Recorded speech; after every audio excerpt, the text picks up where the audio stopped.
Opio told the committee chaired by the Bunyaruguru MP John Twesigye Ntamuhire that it's unpleasing that most of the government-aided schools are also hiking fees prices, yet they are funded to fairly serve Ugandans. The Ministry of Education expedites the enactment of statutory regulations to regulate fees payable by the various schools, preferably before the beginning of the next schooling year in 2023. Provisions should be made for consultation with the parents during a general meeting on the fee structure before any increment and charges are made. Opio wants the Ministry of Education to expedite the enactment of statutory regulations to regulate fees that are supposed to be charged in schools. He further asked government to offer bursary schemes at district level to support secondary education. The Ministry of Education suspends any increase in school fees for the third term. As I've indicated, it was earlier on what was planned, but you can see from the headlines of today, schools increase fees ahead of third term. The increases have already taken place without any due consideration of the ministerial directives that were issued on the first term. I pray that action is taken so that these irresponsible increases in school fees can be addressed. MPs on the committee applauded their colleagues, saying that schools have a tendency to hike school fees every new term because nobody regulates them when it comes to fees. Issues which are not core. Some schools have included the money for swimming pools, constructing of swimming pools. They have included the money for buying buses for schools. They have put some spices for food. I just don't understand. But also importantly, colleagues, when you lift the veil and you see the directors and owners of some of these schools, a big number is from the Ministry of Education, the commissioners and other people in the Ministry of Education. There's a lot of money sunk there by government that for education, but children from Karamoja region don't get quality education. They end up in the streets of different towns. They end up being smuggled. Their organs are traded, and then security spend a lot of money to bring them back. So my request is that Education Committee should look at the country holistically. Twesigye, the committee chairperson, says the high school fees hikes are causing the high rate of school dropouts, leading many young people to run away and work as casual laborers in the Arab world. I agree with members who have said that we need to take action as Parliament. This is the time, because all of us around this country, we are suffering the same problem, even in my own constituency, in Bunyaruguru in Rubirizi district. As I talk now, parents are struggling. They don't know whether children will go back to school or not. Twesigye says the committee will inspect all schools in some parts of the country to know why they don't have any mercy towards learners and their parents. I would think that as a committee, like what Honorable Macho was saying and other members, we need to take action now. Then two, we need to, as a matter of urgency, call back the Ministry of Education. The Ministry of Education released a statement. I think it was after they had issued a statement about COVID issues that no school fees increment. What has the technical arm of the ministry done in as far as following up the matter is concerned? Sarah Nakandi for CTV PM Edition.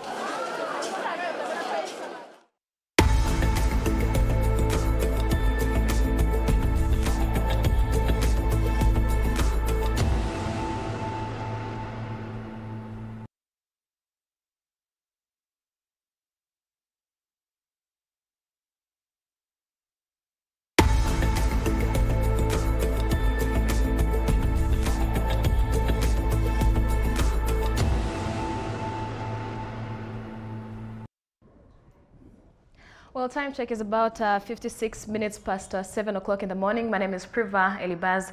Welcome back from the Twitter Jabs 1. Of course, the conversation is continuing right here on our Twitter Jabs 2. And today I'm sitting down with Madame Namkwaya Aisha, who is the headmistress of the Well Girls School. And good morning. Good morning, Madam. Happy to have you here. Thank you so much. So the conversation that we've been having in regards to our Twitter jobs today, we've been discussing how schools are actually hiking their fees as the third term commences. So the very first question that I would like to ask you is, for the benefit of our viewers, why are schools increasing fees?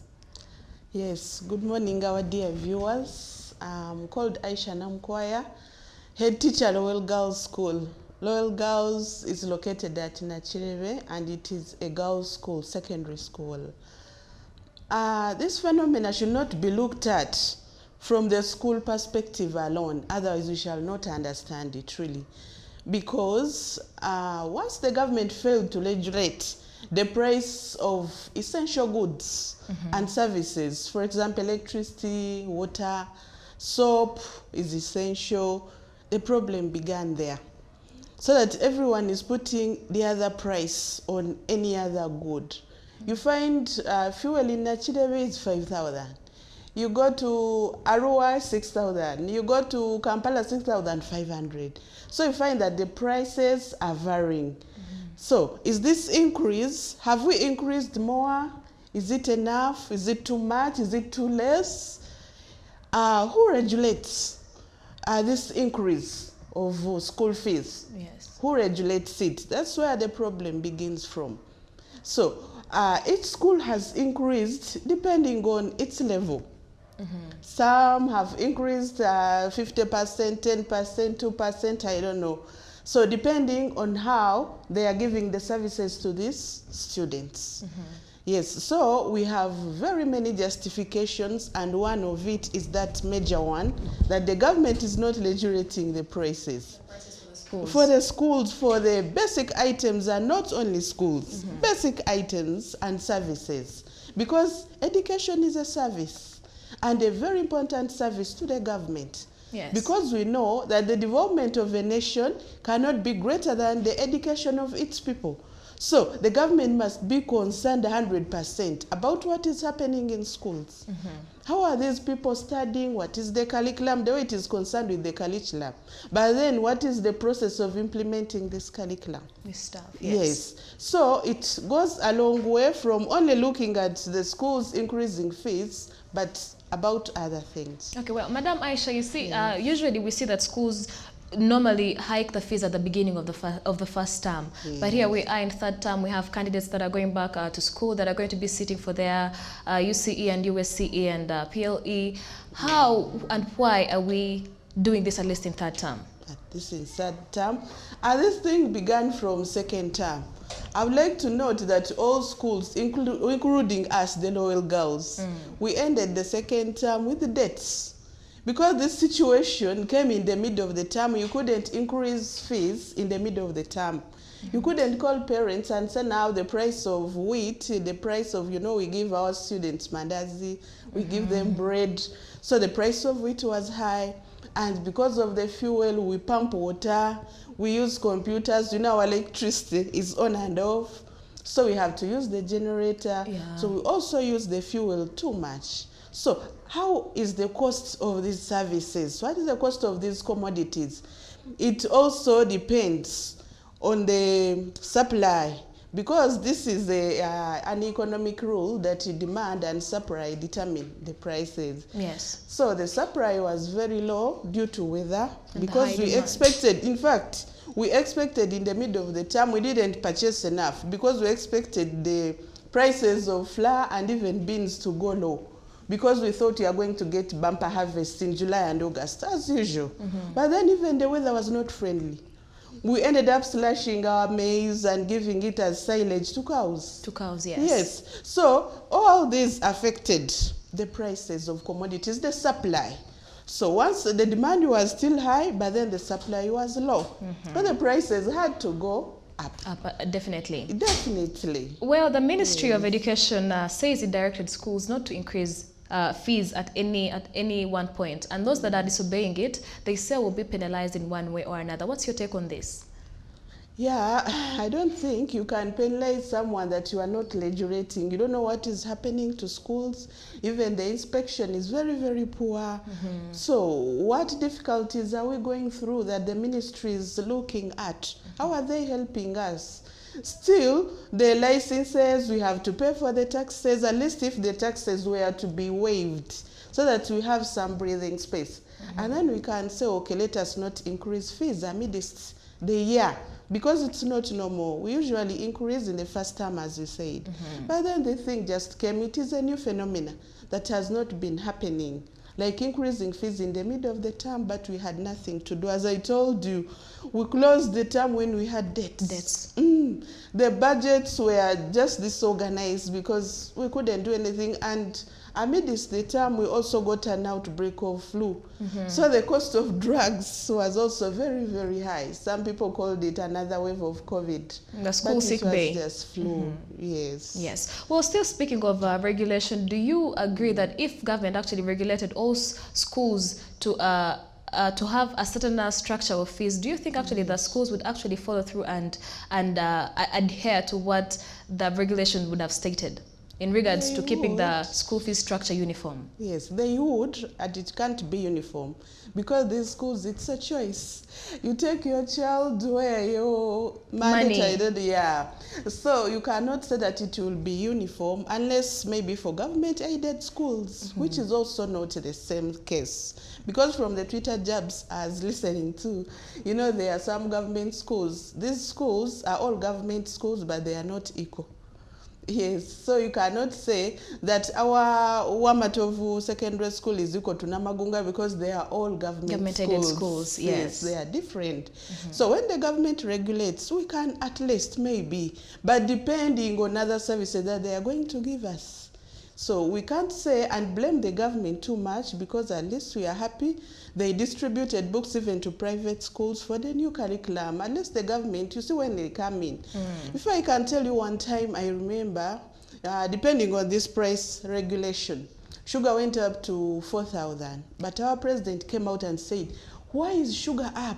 I'm going to import sugar from South Africa and you people, you will suffer. So the sugar just next day, it came to 2,000 shillings. It shows the mandate of the government. If it comes out, we can abide by. Yes, but not a common pay. But at least we can regulate the fees. Well, some members of parliament on the education committee had said that the members on the education committee had said that for public schools that have been receiving funding, the funding should be stopped because at the end of the day, also those government-aided schools are hiking their school fees. What's your take on that? Yes, but they have challenges. Sometimes this funding comes late. The other thing, it comes when it is less. Now, for example, these expenses that you are seeing, they are hiking and they are unexpected. There are some subjects, they sit the whole term and the government has not posted a teacher. So the school has to come in.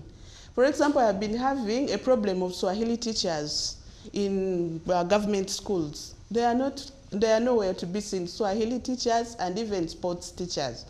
So it becomes a problem that this head teacher has to devise means of finding money to see that he employs another teacher to come in. You cannot just sit and the students wait to do exams when they did attend the lessons. So those expenses come in. You should also be considerate to the government schools. You have to go deep down to schools and see what is happening. We just say they are aided, but what are they given? What's the funding like? What is the funding like?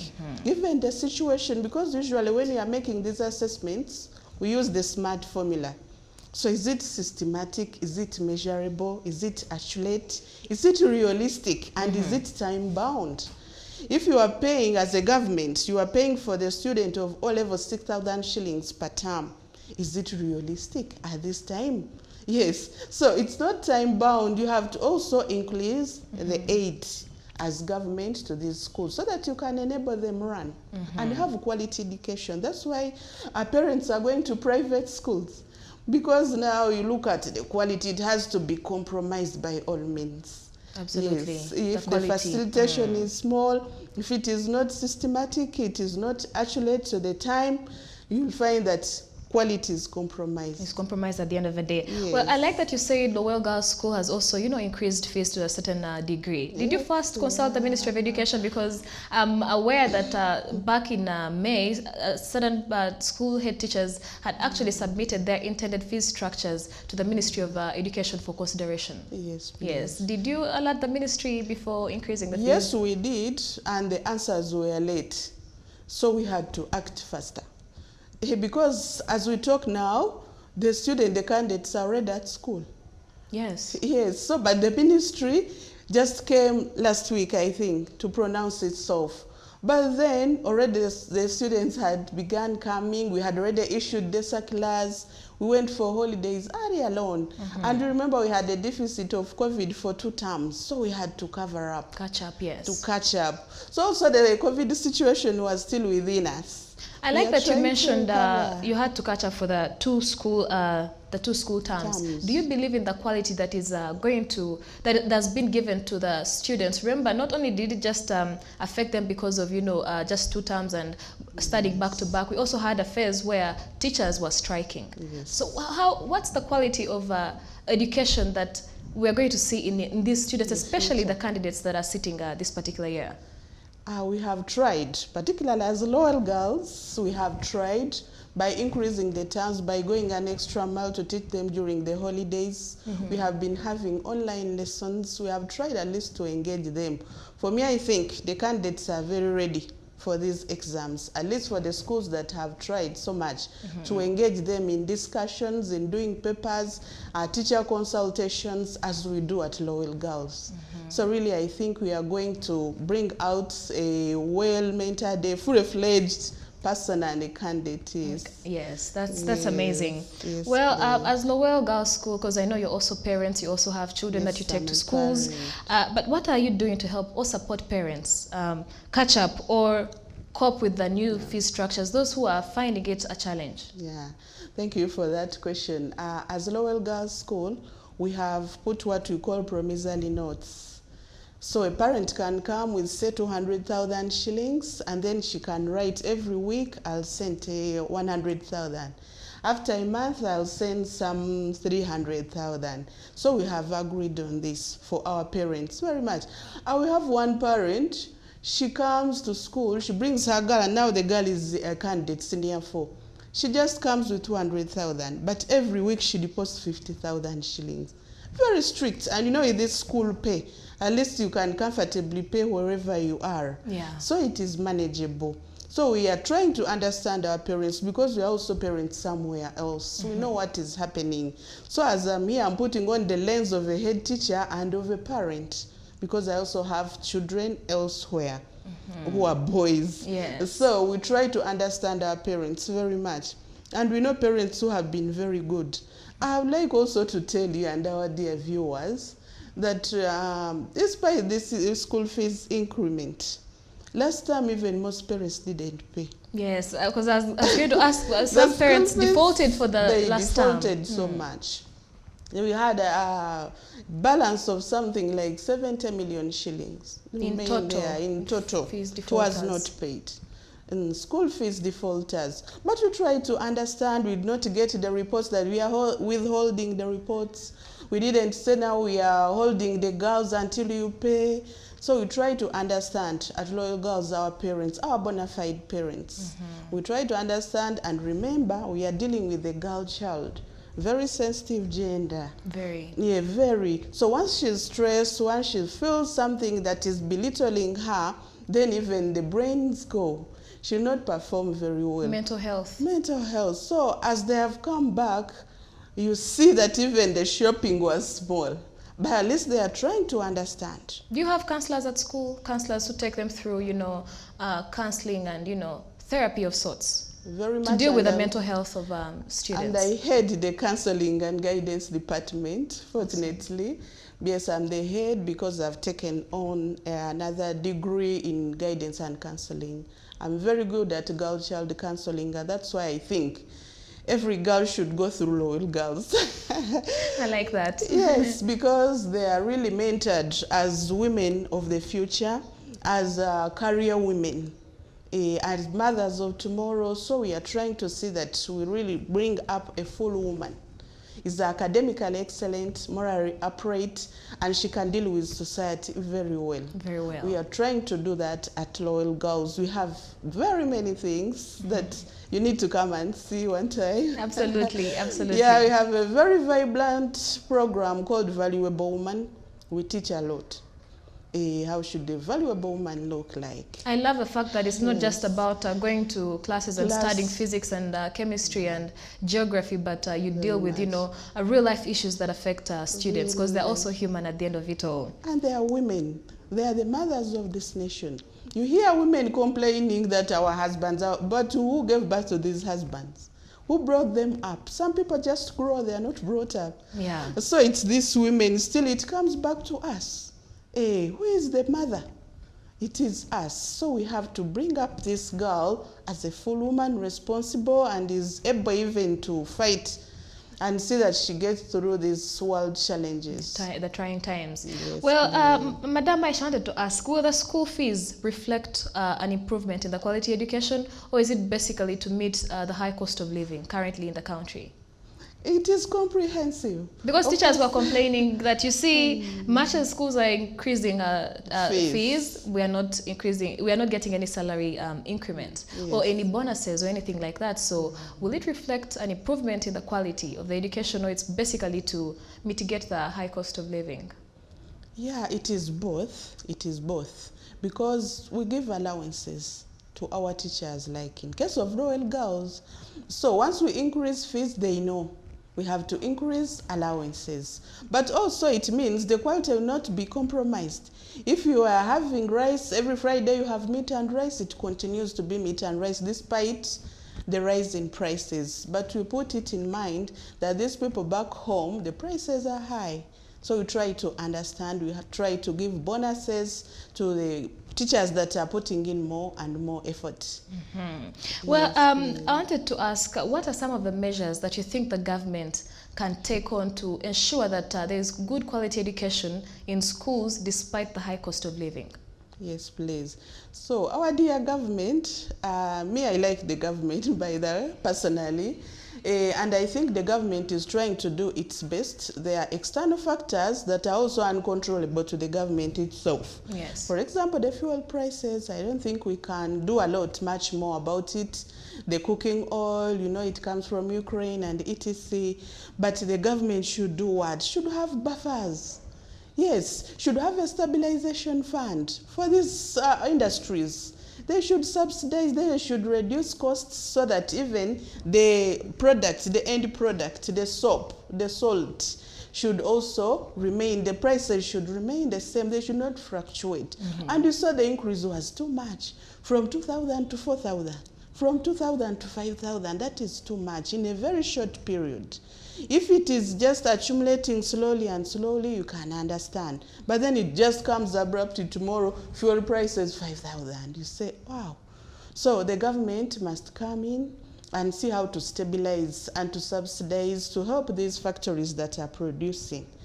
Yeah, and again, this country is an agricultural country. Yes. So why should we cry over maize? We are people who supply Sudan, Rwanda depends on us, even Kenya.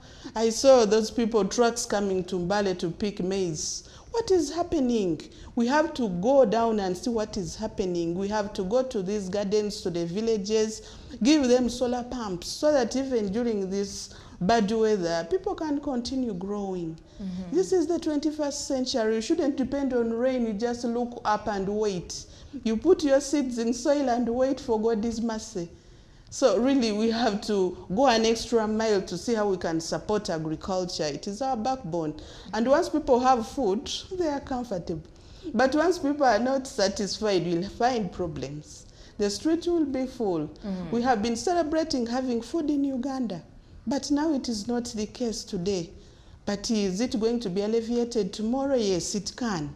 How? By helping this agriculture sector to see that we put a lot of economy. And you see, during this review of the new curriculum, agriculture has not given priority. It was just put in options. I had to wonder, really Africa depends on agriculture, it would be given priority so that this girl, this boy grow up knowing I have to grow something, I must have a tree, I must have a plantation. It is because that's where we depend. Food security. Food security. And we could use the modern methods. We are in the 4th industrial revolution, but we are still working a cake like our grandparents did. So this cannot be the case. The government should come up and waive maybe taxes from these agricultural products, the good seeds, the machines, the pumps, so that we can enable the agriculturalists, those people in the villages to grow. Including the suppliers, even the final. Suppliers. Yes. You see, sometimes they can sell you the maize, you plant it and it doesn't grow. Who is regulating that? Where is the regulatory bureaus? What are they doing? I've been buying seeds, you plant and nothing comes up. Who is concerned? Who should we report?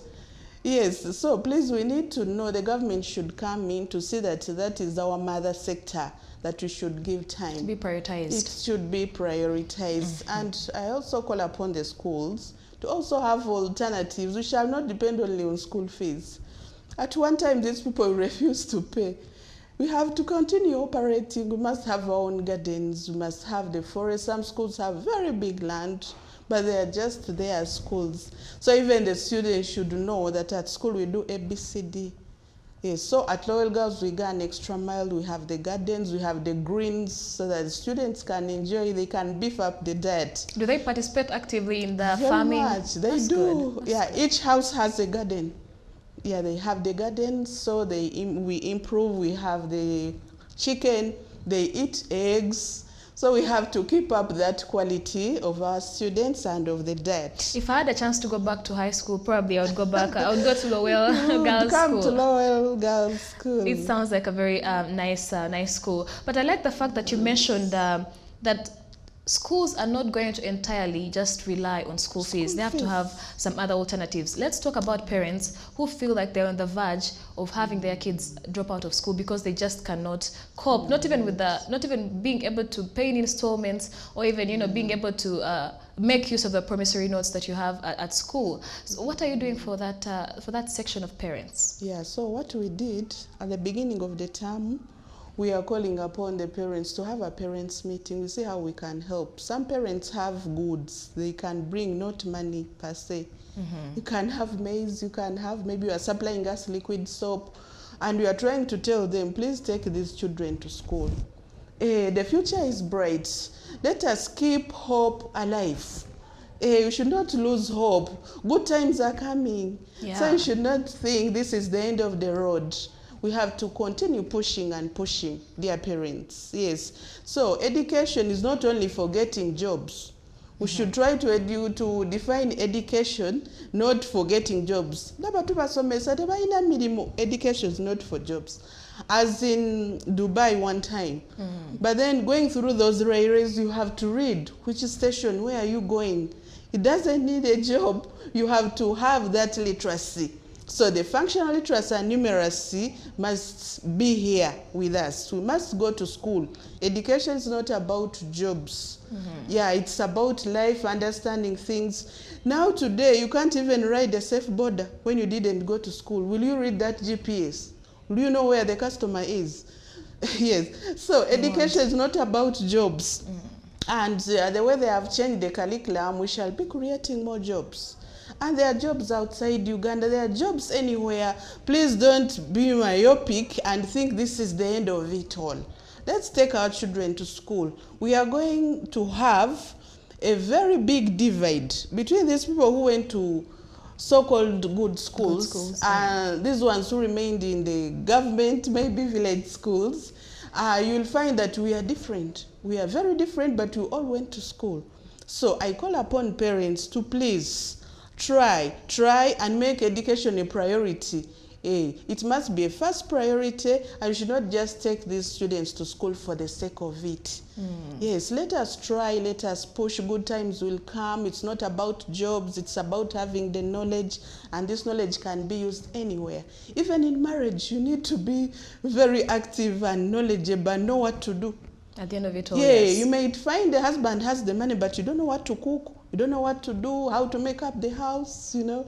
Yeah, so it's not about jobs, but it's about the whole Giving lifespan. the literacy they need. We need the literacy. Survive in this world. We need the literacy. Well, Madam Aisha, as you know, as we finalize, what do you have any special message, especially from Lowell Girls School, in regard to the school fees question?